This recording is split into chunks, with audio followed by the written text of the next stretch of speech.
We're going beyond the headlines now with special assignment and going green. The city of Bristol hopes to streamline recycling by requiring residents to dump all their recyclables in one 95-gallon barrel, eliminating the need to separate. It's a pilot program on only a few streets, but on every street, residents can expect the city to physically inspect their trash to make sure they are recycling properly. Fox 61's John Charlton joins us now to explain this controversial program. John. Well, Brent and Susan, the trash audit is so unique that Bristol Public Works told us a San Diego radio station contacted them to talk about it.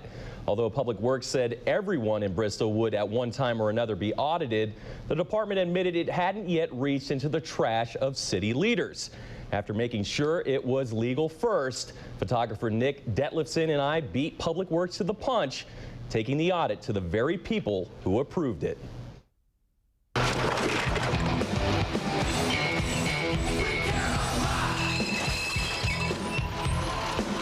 If all of Connecticut is required to go green, Bristol could be the greenest. Here, they've taken recycling a step further. Number 1 and number 2 plastics, as well as junk mail, are dumped on residents to separate. Despite more requirements, the city determined over recent years, less was being recycled. About 274 tons, or 604,000 pounds, less than in 2003. It's much cheaper to get rid of recyclable material, almost 50% less, than it is the solid waste. Just so nothing's wasted in the trash, Public Works is tearing into people's garbage for a peek inside and making sure what's supposed to be recycled is indeed being recycled. This one has the metal food can, that loose cardboard. This one you can see right away. Violators and their trash cans are tagged with educational pamphlets and a warning. Office paper. Several warnings could result in a $92 fine. Metal food containers. And it would be ultimately 4 audits on one household before they reached the fine. Truth is, this trash audit found violations in almost every bin opened and scrutinized. You can shred the paper, there's paper in there. Aluminum cans. So these people definitely aren't doing their job. Well, we made it our job to take the audit to the top, to those responsible for signing off on the trash inspections. At night, over several weeks, we grabbed trash from all 6 Bristol City Council members and even the mayor. Although the blue bins proved they were all recycling, it had to take a more thorough inspection to know if they were actually recycling right. Well, we stored all that garbage in our secondary studio here at Fox 61, so now it's time to take a look inside.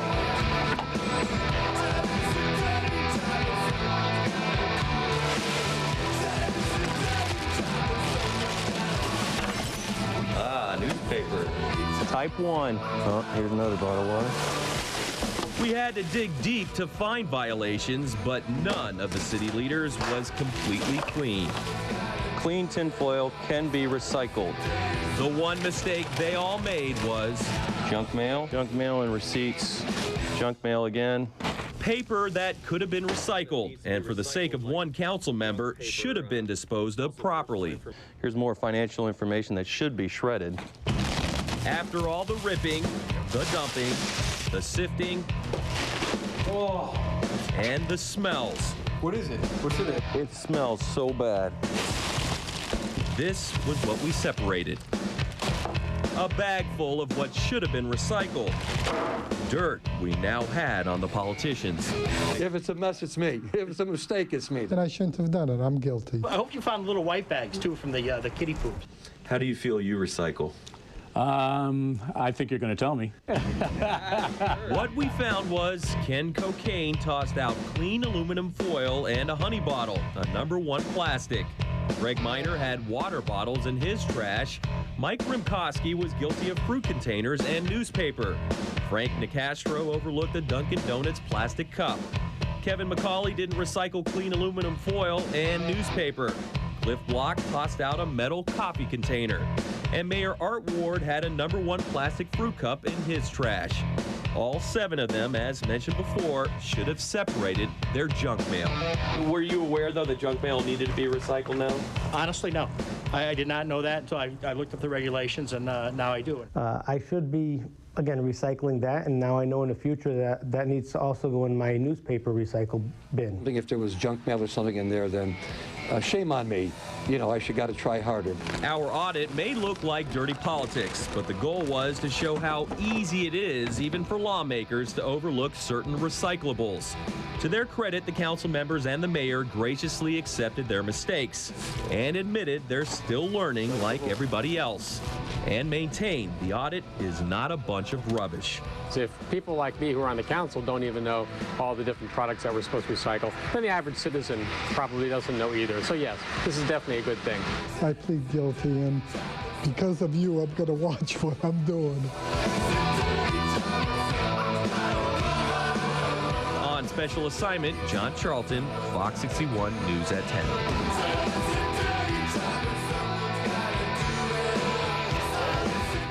Now, the Bristol Press newspaper got wind of our story and published an article on Thursday stating that we may have violated the city's anti-scavenging ordinance. Well, the author of that article later posted the actual ordinance on a blog showing that our audit would have been illegal if we turned around and sold the trash. Obviously, that didn't happen. And once again, before grabbing the trash, we checked with attorneys to make sure what we planned to do was legal. John Charlton, Fox 61 News at 10.